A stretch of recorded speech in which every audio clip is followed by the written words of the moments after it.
জমে উঠতে শুরু করেছে কোরবানির পশুর হাট। হাটের খবরাখবর জানাতে রাজশাহীর বানেশ্বর থেকে যুক্ত হচ্ছেন সহকর্মী তারেক মাহমুদ।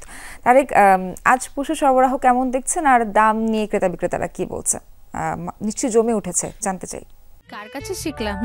এই যে রাধুনী রেডিমিক্স গরুর মাংসের মশলা, গরু রান্নায় গুরু হওয়া কোনো ব্যাপারই না। সোহার, রাজশাহীর বিভিন্ন এলাকা থেকে এই রাজশাহীর বানেশ্বর হাটে পশু আসতে শুরু করেছে, গরু আসতে শুরু করেছে এবং এই হাটের বৈশিষ্ট্য হচ্ছে এই হাটে ছোট বড় মাঝারি সব রকমের গরু পাওয়া যায় এবং বিশেষ করে মাঝারি এবং বড় সাইজের যে ষাঁড় বাড়িতে লালন পালন করা কৃষকরা বাড়িতে 2টি 1টি 3টি 4টি 5টি করে ষাঁড় প্রতি বছরই তারা লালন পালন করেন, সেই ষাঁড়গুলো আসলে এই হাটে তোলেন এবং বড় খামারের গরু কিন্তু এই হাটে খুবই কম।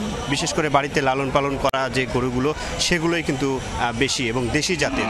আরেকটি বিষয় বলে রাখি যে এখন পর্যন্ত ক্রেতাদের সংখ্যা কিন্তু খুব একটা নেই, কারণ প্রথম অবস্থাতে এই হাটটি আসলে দুপুর 2টা 3টার পরে আসলে জমজমাট হয়ে ওঠে এবং এখন যারা ক্রেতা রয়েছে এবং বিভিন্ন এলাকা থেকে গরু আনতে শুরু করেছে এবং আনার পরে দুপুর 2টার পরে বলা যায় যে হাট আসলে জমবে।